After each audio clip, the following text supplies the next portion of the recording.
So people have been asking for a game with a playable Zelda for quite some time. Do you think it's time to set Link aside, and what would you like to see if... Do I think it's time to set Link aside? I mean, it's pretty hard to set Link aside. He's kind of a main staple guy.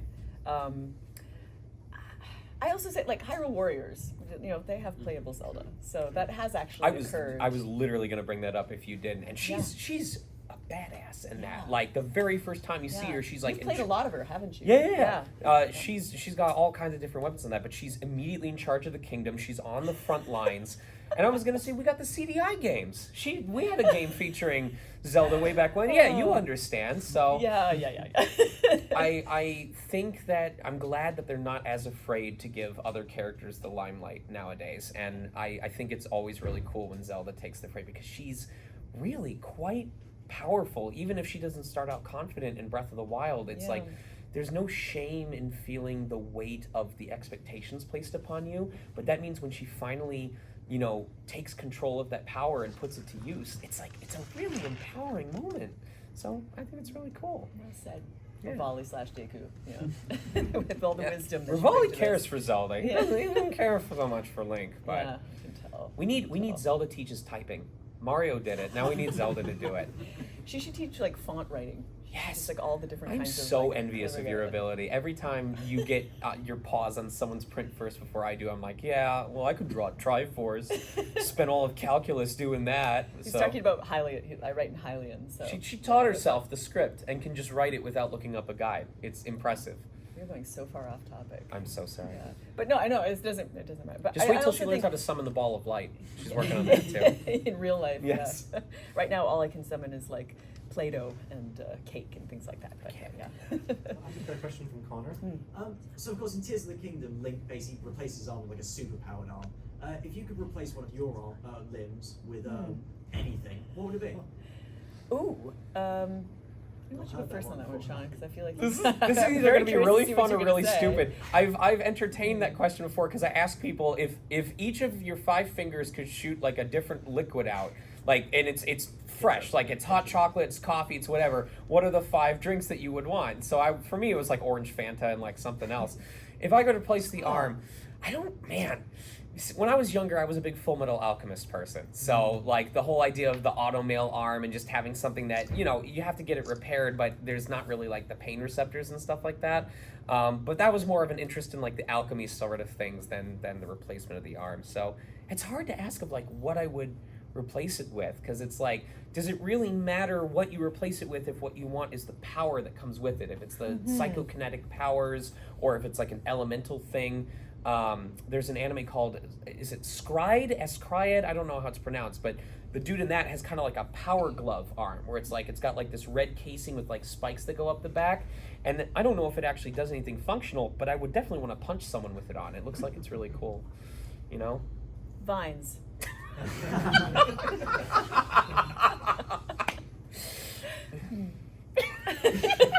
Yeah, that too. Helpful, yeah. You could just grow trees from it and grow vegetation. It'd be really cool. I thought one of you was going to throw out a rolling pin or a sword as an arm. Oh, like a material object. I've already done the Assassin's Creed. I've already had like the hidden blade. Okay. On, but in real life, I'd be like, grow trees.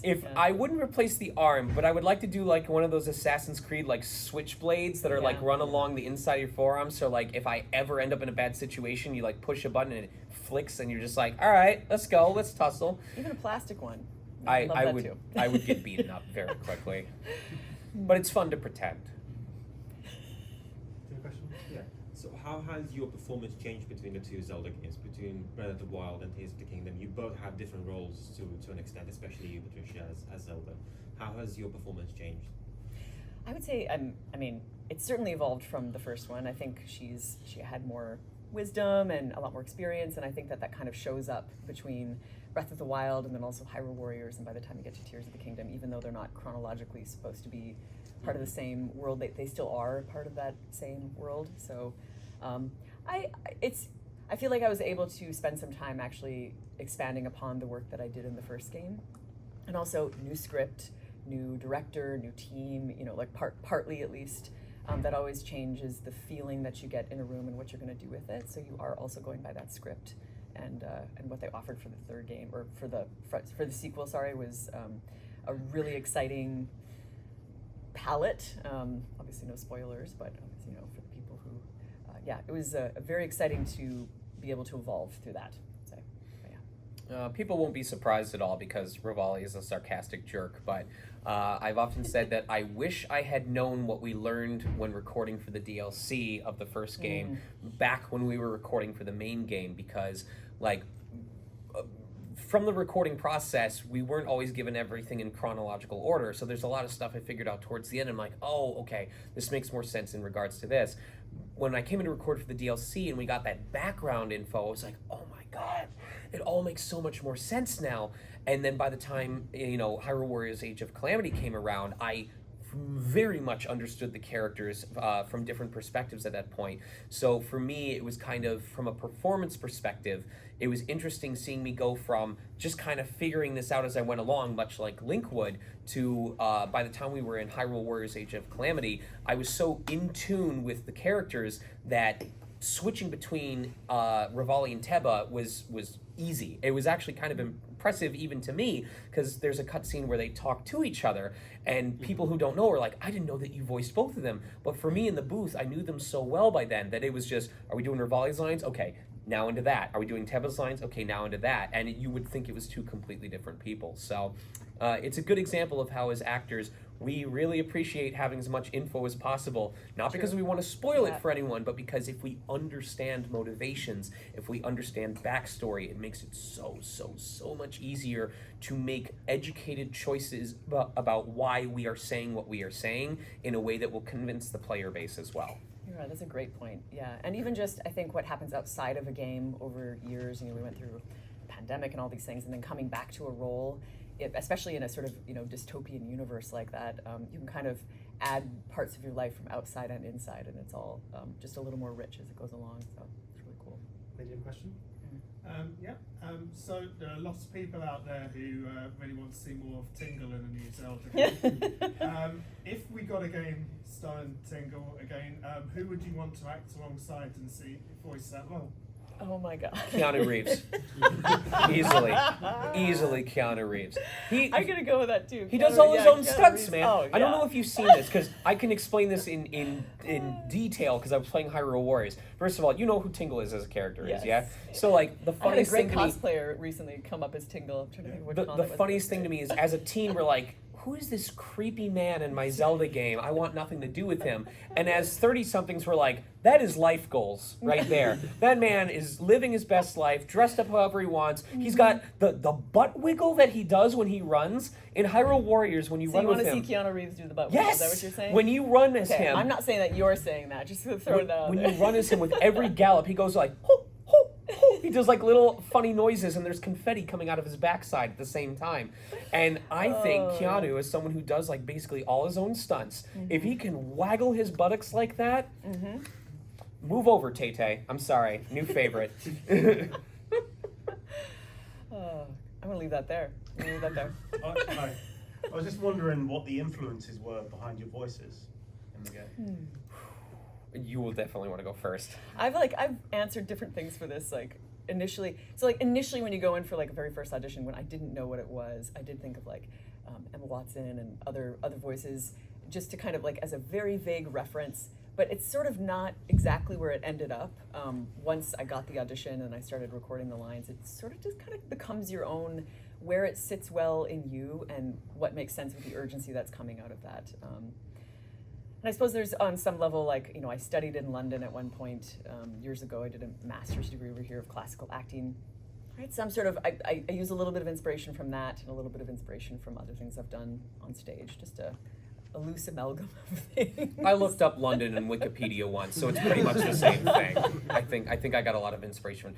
No, I'll try and make this faster, because I was blessed beyond words to have 3 characters, you know, rather than just the one. Just the one. You know, it really, You know, I was like, why didn't they give me other characters? I'm a people pleaser. I try and fill the gaps when people need it, but it's a wonderful story for me to tell when I get the chance to do it in long form, because Revali, Teba, and the Great Deku Tree, which many people don't realize I also voiced, was the perfect mix of like stuff that was new to me, stuff that had a challenge that I overcame, and stuff where I had utter confidence in what I was doing. Revali was probably the most difficult because, as I said, I didn't quite understand his motivations yet, and so it was hard to get the level of grounded realism that they wanted for him in the English dub compared to kind of the more eccentric showmanship that he was doing in the Japanese. And I struggled with that for a while, but that was where I learned to work with the team and let them guide me where I needed to go until I felt confident taking over the reins for myself. The Great Deku Tree was a perfect example of like finding the confidence in myself, because originally when we did callbacks, they had us prep up to 3 character voices, and originally when I did 2, they said great, thanks, and I asked if I could do my 3rd, and they asked who it was, and when I said the tree, they were like, oh, we got big guys for that, we got people, you know, big hefty. And it was the first time in my professional career that I politely but firmly went, that's great, you told me to prepare 3, I'd like to do my 3rd character, please. And so now it was like, now you better have made a strong choice for this. And I knew I couldn't do the same big baritone voice that someone with a bigger chest could do. So instead I went, what does old and wispy and wise sound like? And that's why how I came up with relaxing myself and going all the way down here, just very wide open mouth, and that blew them away because that like, sound. It's just a right, great, it's yeah, surprising. really lovely. And then Teba was the one where it was like, this is so funny to me, because when I saw his design in my brain, I went, I know exactly what he sounds like. There's a similar character, but it's a different personality, using that info to make those adjustments. And I laughed because back then it was just me being excited, going, oh, I know what he sounds like to me. But in reality, it was me telling a big corporation, shh, sit down, I got this. And then doing it and them going, yeah, that works for us, it's pretty good. So it's crazy to think about, but that's the element of play that we as actors enjoy so much is, you know, we may not have the artistic ability all the time to create, you know, what's just a thought in our heads and then put it onto paper, but to see something and be able to give it life through our voice and make it more real to people, that's so exciting. It's so exciting. Great Deku Tree has not had an English voice since the beginning of the Legend of Zelda franchise, and it is unreal to me that out of 7.85 billion people, it's a lot of pressure, but you gotta let the excitement and the passion take over, because if you think about it in that term, you're gonna get too scared to take a leap. You know, earlier I said I want vines coming out of my arm. I actually want the Great Deku Tree coming right out of my arm. There we are. Right? I could 900 grow Korok one kids. on my arm. Just shoot a spray of Korok seeds at people. Just like all over the place. Yeah. Just Yeah, so with news of a Legend of Zelda movie on the horizon, That wasn't supposed to get out. who would you like to see play roles? Obviously, with ones that would be CG. Would you try to show elbow in? Be like Keanu Reeves. Chris Pratt, no. As Great as Deku who? Tree. Yeah. Great Deku Tree. Anyone. Any of your roles, who would you like to see play them in the movie? I can't actually answer that seriously. Like I won't have a Who do people want as soundbite with Cable in that the Deadpool movies? He's got like a very chiseled face, gray beard. Josh Brolin. Huh? Stephen Lang was what the fan cast Stephen was. Lang. Stephen was Lang. yeah. I don't think, was it Stephen Lang? Josh Brolin was him in the movie, though. Josh Brolin played him in the movie, but Okay. the fans wanted I want Stephen him for Darunia, or for like one of the Gorons. I feel like he could do a really good job with that. Who would you like to see? I'm curious because I get this question sometime, and I'm like, it's not really something that I would answer about like who do I see as a. I feel like Nintendo knows what they want, and Miyazaki films, you know, influence plus the director Wes Ball and Shigeru Miyamoto heavily involved. Like they're gonna come up with something awesome, I'm sure.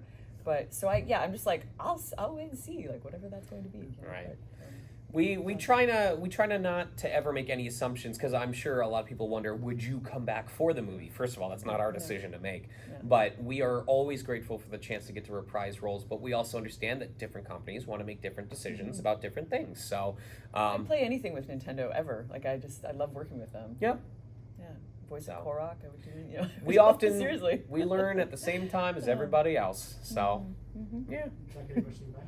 Yeah, going back to Tingle, if no, You're gonna make me do the butt wiggle on camera at this if rate. If they did the live action, they turned around to you, Sean went, we want you to do the live action tingle. There you go. I'm ready to go. Listen. I've been in the Under Armour. I've been in the skin tight single color suit. I've watched those videos. Put me in, coach. I will do the audition. I think I'm a little tall for the role. I think they have some better options. Or they can always CGI, but I like authenticity whenever possible. But never say never, you know? Try everything once. Mm-hmm. Mocap suits are really similar to Tingle I would in a want way, them too. I would Just want them to mocap rig little. the firecracker confetti like in the butt crack so that when I jut it out at the last little hip thrust that it goes out like that. Yeah. Yeah, how difficult is it to voice your characters considering that Link is mostly silent besides sort of like puffs and grunts? And who would you like to see voice Link? She Or probably him? wishes I was mostly silent during these interviews. I'm a silent princess. You make up for it. It's all fine. It's great. Right. It's funny. I actually never have a clear vision for who I think Link should be. I see the animated drawing and I'm like, that's Link. I just I don't think about it too much. It's weird. Yeah. And what was your other question? Was what? Sorry, was I? If it's difficult to voice act. Difficult to voice act.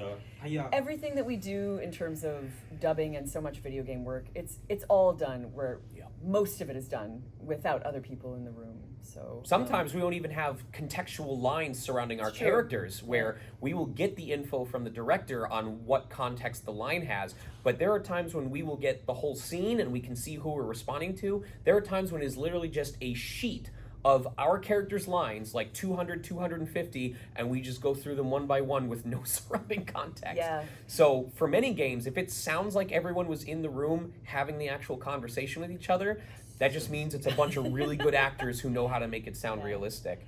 And editors and people of the team who choose which intonation of which take that they want to put together. So it almost would be strange to have reactions of two people because so often you are just giving several variations of a line and then they sometimes are choosing this long after the fact or changing it around based on what they need at that time. So it makes more sense to be able to just actually take direction in a room and imagine.